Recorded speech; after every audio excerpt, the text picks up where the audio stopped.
구독, 좋아요. 배종찬 인사이트K 연구소장 나오셨습니다. 어서 오십시오. 안녕하십니까. 예. 배추도사입니다. 예.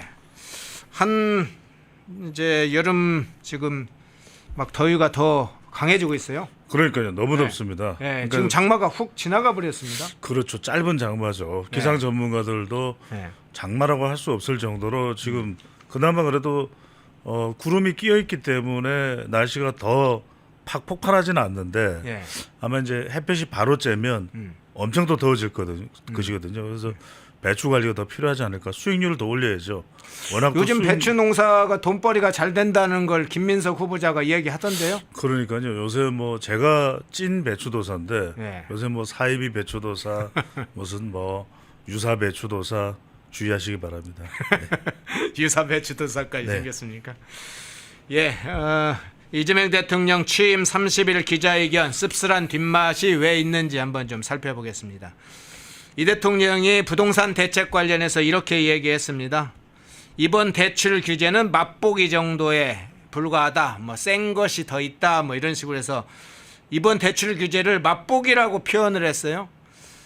그 주택담보대출 한도 6억 원 제한하면서 이 고강도 대출 규제 그 순간에 일단 피해를 본 사람들이 적지 않습니다. 그런데 이게 맛보기로 이야기하는 이 대통령의 언사 이거 상당히 이 자체가 문제고 인식이라고 생각도 드는데 어제 이제 기자회견 하고 난 후에 언론사들도 주요 제목으로 이 맛보기라는 용어를 썼어요. 어떻게 그렇죠. 들으셨어요?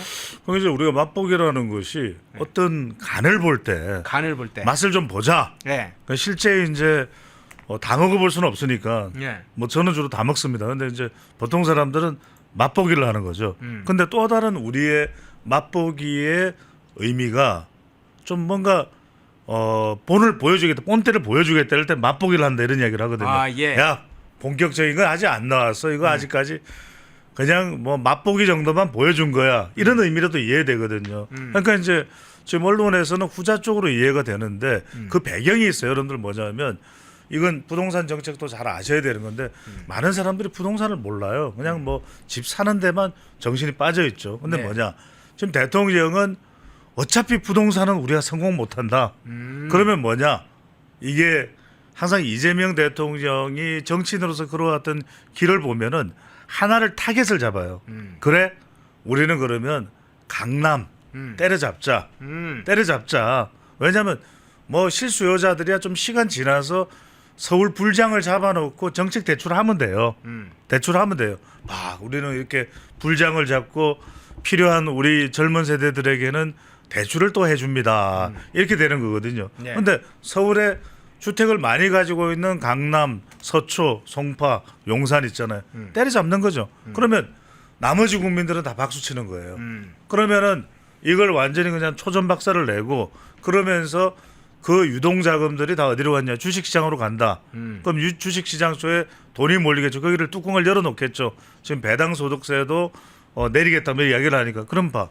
4,000피가 올라가고 5,000피 가까이 되잖아요. 아, 이건 정말 5,000년 역사 이래 처음 있는 일이다. 봐라. 드디어 미국처럼 이제 우리도 부동산 자산에 집착하지 않지 않느냐. 그리고 우리는 시간이 지나서 임기 후반기에는 공공주택 이야기를 할 거예요. 이게 다 예상이 돼요. 네. 이미 이제 만들어진 그림이야. 그래서 지금 맛보기 이야기가 나오는데 제가 말씀을 드릴게요. 이게 부동산이 뛰는 놈 위에 나는 놈이 있는 거예요. 예. 뛰는 자 위에 나는 자가 있어요. 예. 신출귀몰해요. 그래서 이게 말처럼 참 쉽지가 않습니다. 그러면은 불만이 막 터져 나오고 이제 서울 주변까지 막 부동산 가격이 폭등을 하는 상황이 벌어지겠죠. 과천, 성남, 심지어는 안양까지. 그러면 뭐라고 이야기해요? 광명까지. 그러면 이게요. 전 정권이 이래가지고 엉망진창을 만들어놨어요. 그러면 이제 그때 가서 우리는 지금 좀 이렇게 할게요 하는 것이 이야기가 나올 거예요. 보면은 부동산 대책이라 할 수 있는 대책이 없어요. 그건 왜냐하면 문재인 정부에서 딱 경험해봤거든요. 28번을 찍어 올렸지만 다 실패를 했잖아요. 예. 윤 정부는 아예 그래서 시장에다 맡겨놨어요. 그랬더니 뭐 올라갈 때는 서울은 올라갈 수밖에 없어요. 왜냐하면 다 서울에 몰려들어요. 그러니까 이게 부동산을 여러분 간단히 생각하면 됩니다. 공급 하고 수요인데 공급은 없어. 서울에 공급되는 데가 있어요? 없잖아요. 반포 1단지 이거 다 주인 있는 집들이고 그러면은 자 수요는 많아. 다 그냥 서울에 살라 그래. 그걸 막을 수 있습니까? 인간의 본능인데 네. 서울에 올라오라 그러는데 서울 지하철 타야 되는데 오늘 지금 서울대 입구역도 막히죠. 난 막힌다. 그러니까 이런 걸 보면서 이건 어쩔 수 없는 사람의 본능이죠. 네. 이게 그러면 이제 지방으로 많이 우리의 말 그대로의 실질적인 분권화가 이루어지면 될 텐데 그게 쉽나요? 우리는 사람이 태어나면 서울로 와야 돼. 서울에 와서 서울대 가야 되고 경희대 가야 되고 외국어대 가야 되고 한성대 가야 되고 그러니까 지금 서울에서 인구 안 빠진다니까요. 지금 경기도에서도 다 직장은 서울로 버스 타고 2시간씩 때려와. 파주에서 와. 운정에서 와. 다 오잖아요. 일산에서 와. 그게 현실이에요. 안 바뀐다니까요. 안 바뀌어요. 그런데 우리 이제 상식 중에 이런 게 있지 않습니까? 3대 생산 요소 보통 이야기를 할 때 그렇죠. 토지, 노동, 자본 뭐 이런 거 이야기를 하잖아요.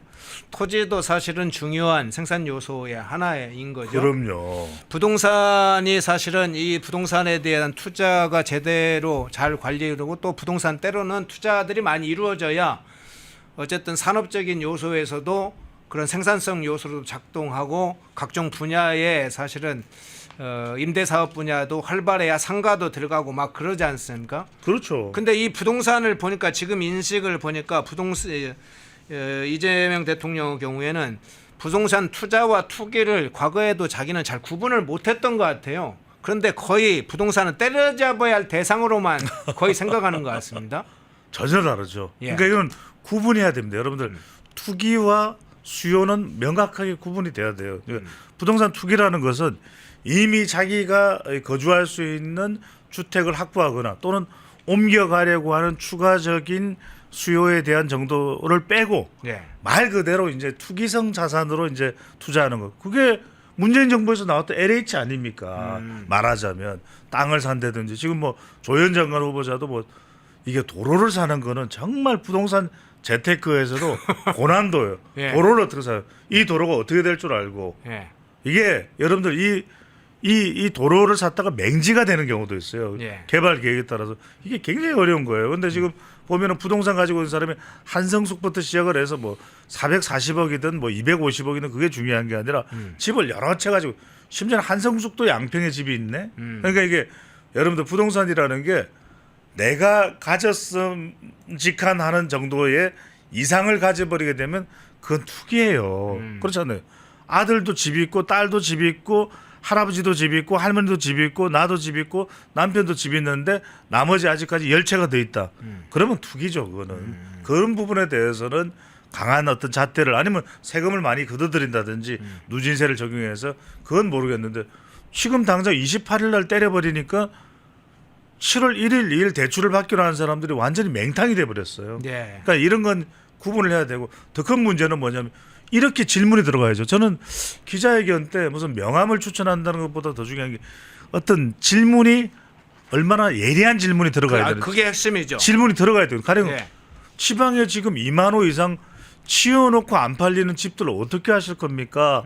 물어봤어야죠. 예. 안 물어봐. 음. 그건 어떻게 할 거예요? 그러면은 지금 양산에 그다음에 나주에 지금 지어진 아파트 중에서 분양 안 되는 거 어떻게 할 거예요? 이거는 답이 없잖아요. 그러니까 지금 뭐냐면 부동산 대책을 굉장히 지금 염려하고 있어요. 그래서 그런 부분에 대해서는 분명히 너무 서둘러서는 또 될 일은 아니지만 분명하게 종합 대책이 나오고 공급도 어떻게 하겠다. 그러면 서울이 공급이 안 되면 답은 있습니다. 재건축을 활성화하는 수밖에 없거든요. 네. 그럼 여기에서 문제는 뭐냐면 초과 이익 환수의 비율을 어느 정도로 하느냐. 그다음에 여기에서 임대주택 비율을 어느 정도로 하느냐. 이걸 상당히 합리적으로 결정을 하면 돼요. 그 대신 공급할 수 있도록만 한다면은 한 3년 내에 4년 후까지 조금 늦어져도 5년까지 한 2,000호, 3,000호는 공급이 되거든요. 그것도 양질의 주택이 다 오고 싶어하는 주택. 그러면 그건 또 융통이 되는 겁니다. 아예 이제 재건축으로 충분하지가 않으면 재개발을 들어가면 되거든요. 우리가 왜 은평뉴타운도 재개발해서 처음에는 미분양됐지만 지금 다 동났잖아요. 그러니까 그런 곳들을 서울 내에서 어떤 곳을 재개발하는 형태로 갈 거냐. 일부 그린벨트 지역도 포함될 수 있어요. 그러니까 이런 걸 다 알아. 모르질 않아요. 그러니까 이걸 어떻게 하느냐. 이런 부분들을 예리하게 생각해서 대책을 내놓는 게 그게 답이죠. 예. 네. 자, 부동산 대책 관련해서 나온 맛보기 문제가 나와서 먼저 다뤄봤고요. 추경 문제에서 이야기 답변도 좀 제가 한번 여쭤볼게요.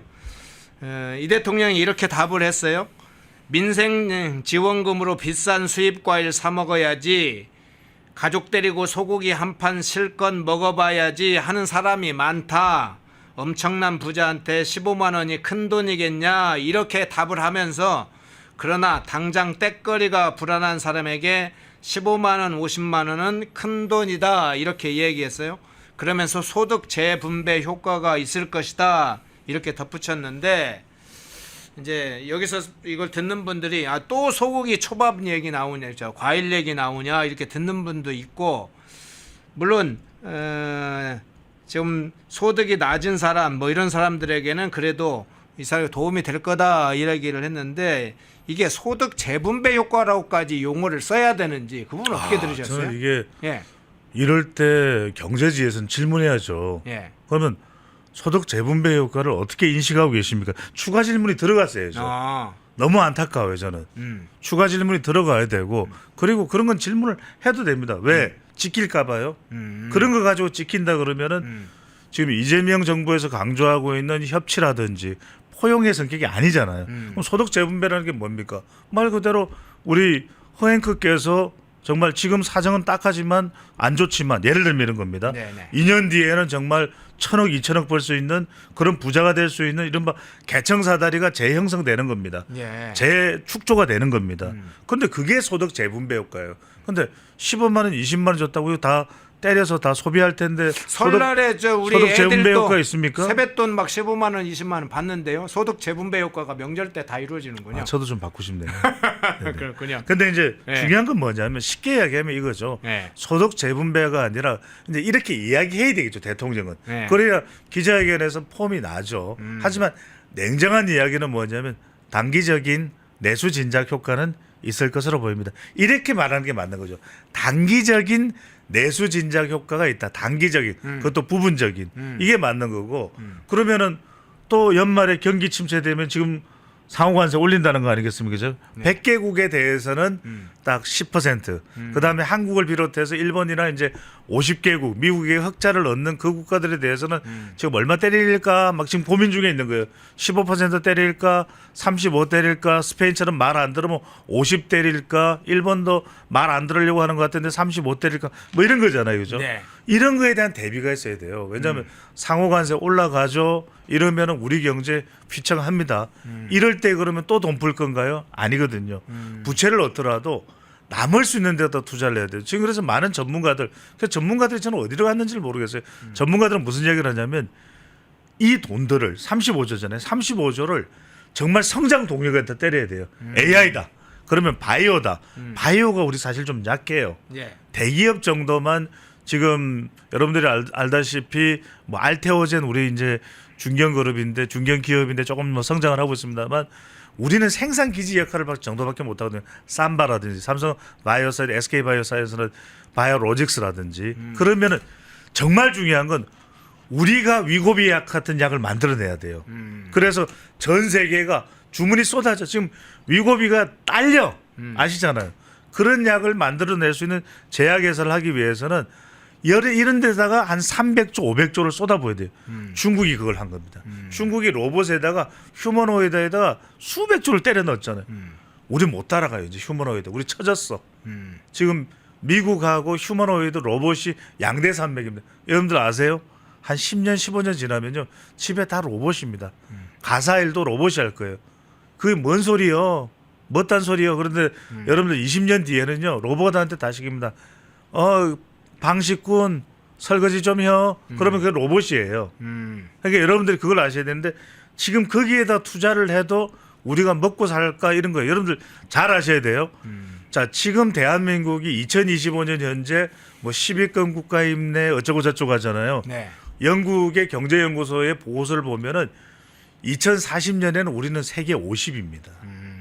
2050년에는 우리가 인구까지 줄어들기 때문에 어떻게 될지 몰라요. 그냥 우리는 하류 국가가 돼요. 하류 국가. 제가 여러분들의 어떤 존심을 부심을 꺾는 게 아니라 그게 현실적인 매트릭스 전망이 된 거예요. 그러려면 지금 그 부분에 대해서 대응을 하고 있냐? 20년, 30년을 바라보는 봉정만리. 사실은 그걸 했던 사람이 누구냐? 박정희입니다. 아니, 우리 5,000년 역사에서 이 정도 살았던 적이 단 한 번이라도 있습니까? 우리 5,000년 역사에서 단 한 번이라도 이 정도 전 세계에서 랭킹이 된 적이 있습니까? 대한민국의 대학들이 이 정도 국력 덕분에 랭킹이 된 적이 있습니까? 없어요. 지금 허지부지하잖아요. 네. 그냥 휘리릭 날아갑니다. 휘리릭. 네. 기자회견에 다룰 게 좀 몇 가지가 더 있는데 지금 시간이 좀 제약이 돼서 좀 짧게 그냥 넘어가겠습니다. 펜앤마이크와 광동이 함께 준비한 광동 루테인 밀크 시슬, 혈행 개선, 노화로 인한 눈 건강, 간 건강. 펜앤마이크 TV 단독 할인 2개월분 한 박스에 3만원, 6개월분 세 박스에 84,000원. 펜앤마이크 구독자 전용 댓글 상단 할인 링크에서 구매 가능합니다. 전화 문의는 1661-6915, 전화 문의는 1661-6915. 펜앤마이크와 광동이 함께 준비한 광동 면역보감 데일리 스틱 2024년 건강기능식품 대상 높은 흡수율, 휴대와 섭취가 간편한 스틱형 펜앤마이크 TV 단독 할인 1개월분 한 박스에 33,000원, 3개월분 세 박스에 9만원. 펜앤마이크 구독자 전용 댓글 상단 할인 링크에서 구매 가능합니다. 전화 문의는 2661-6915, 전화 문의는 2661-6915. 펜앤마이크와 광동이 함께 준비한 광동 혈당혈압 콜레스테롤 케어 솔루션, 식후 혈당 상승 억제, 체지방 감소, 혈중 콜레스테롤 개선, 높은 혈압 감소. 펜앤마이크 TV 단독 할인 1개월분 한 박스에 25,000원, 3개월분 세 박스에 66,000원. 펜앤마이크 구독자 전용 댓글 상단 할인 링크에서 구매 가능합니다. 전화 문의는 1661-6915, 전화 문의는 1661-6915. 펜앤마이크에서 추천하는 영상도 보고 가세요. 다른 영상도 즐기시려면 구독 버튼을 꼭 눌러주세요.